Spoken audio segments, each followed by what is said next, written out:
Hey, what's going on, guys? Welcome to the official, the Neverending OnlyFans. It's the only OnlyFans that just keeps on going and going. We're not stopping.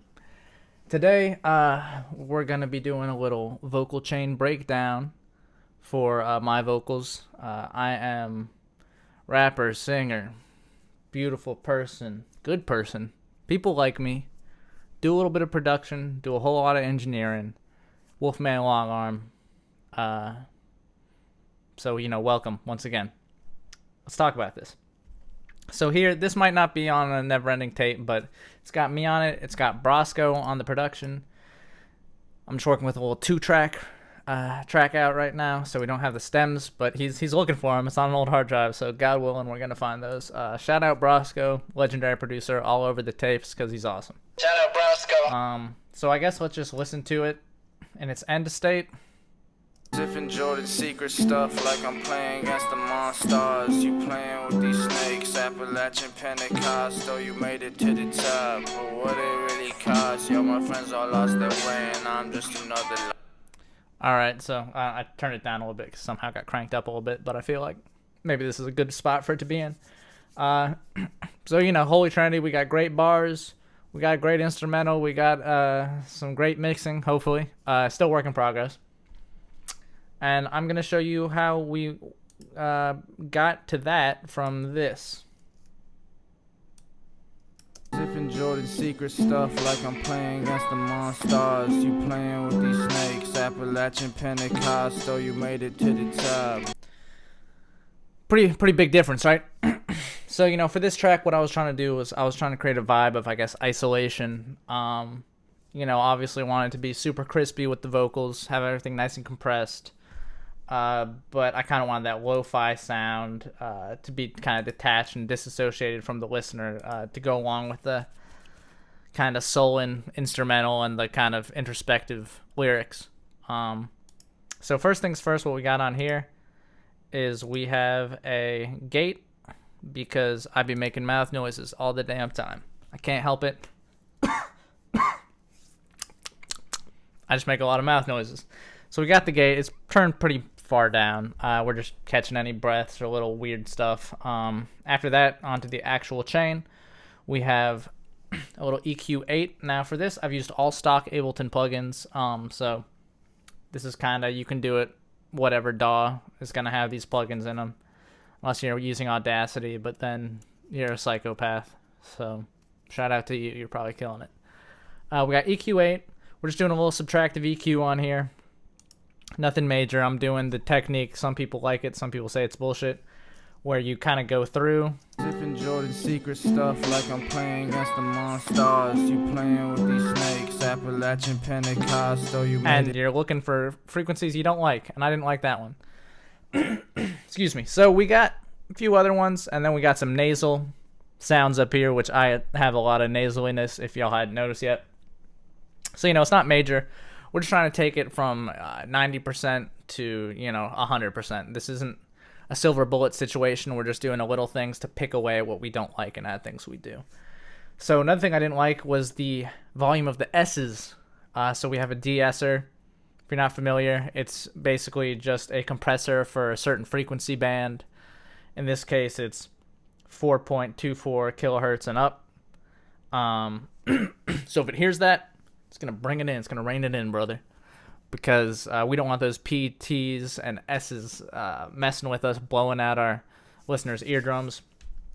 So, Zipping Jordan secret stuff like. Zipping Jordan secret stuff like. It just brings it in a little bit. It might sound a little bit lispy right here. You got to be careful. You don't want to overdo it, and then all your S's turn into like a type of sound.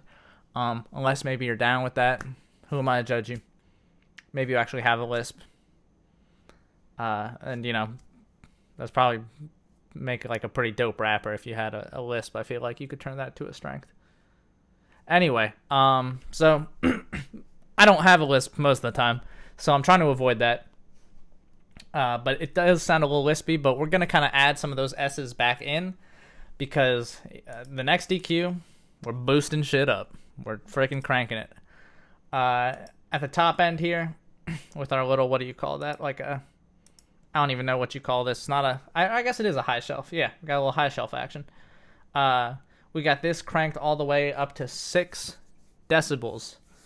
That's at the very top, 16.7, and we're just kind of adding a little air behind the vocal, trying to get it sound nice and crispy and radio ready.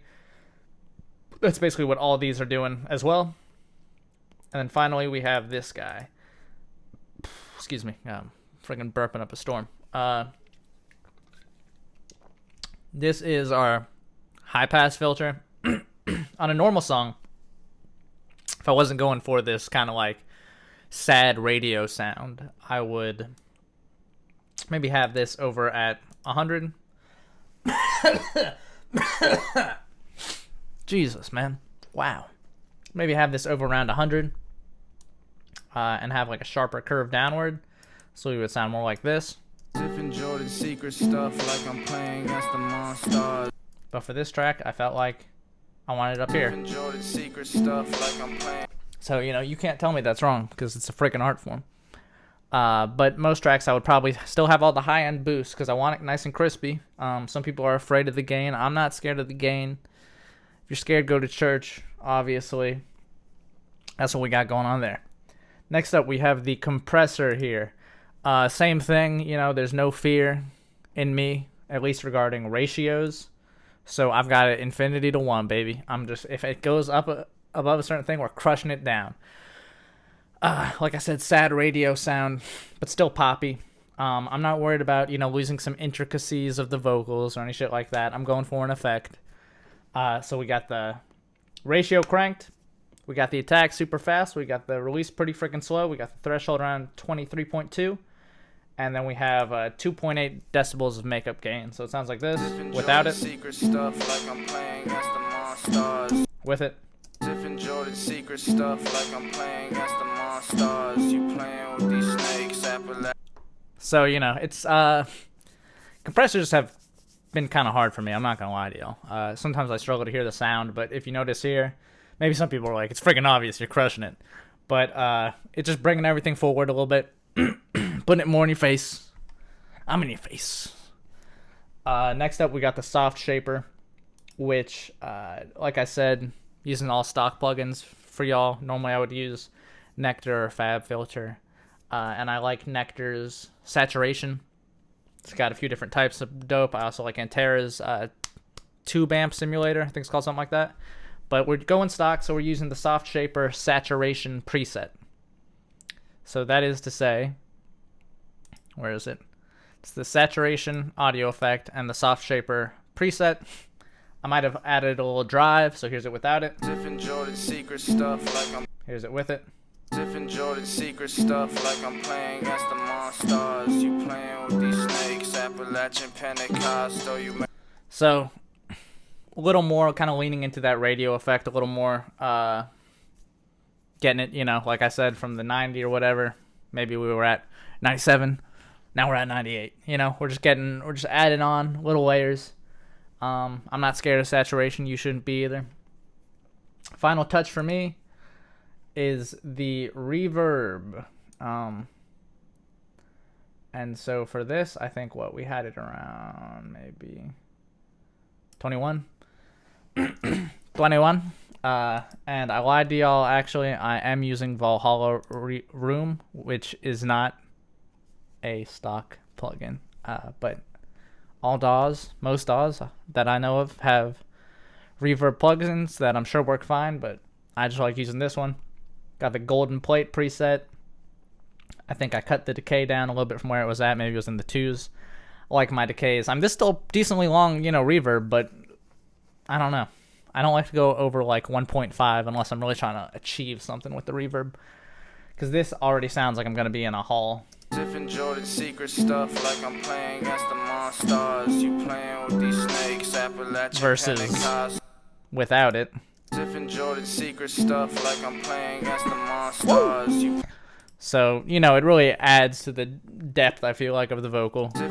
Secret stuff like I'm playing against the monsters. You playing with these snakes, Appalachian Pentecostal. You made it to the top, but what it really cost? Yo, my friends all lost their way, and I'm just another loss, so yeah, so I mean that's where we're at as of right now. Still work in progress, you know, unmastered. I'm still working on the mix, but I just wanted to kind of give y'all some insight. Hopefully, y'all learned something valuable. Maybe I taught some people how not to do things. I don't fucking know. I'm just doing me. I think it sounds pretty good though. All right, well, y'all take it easy.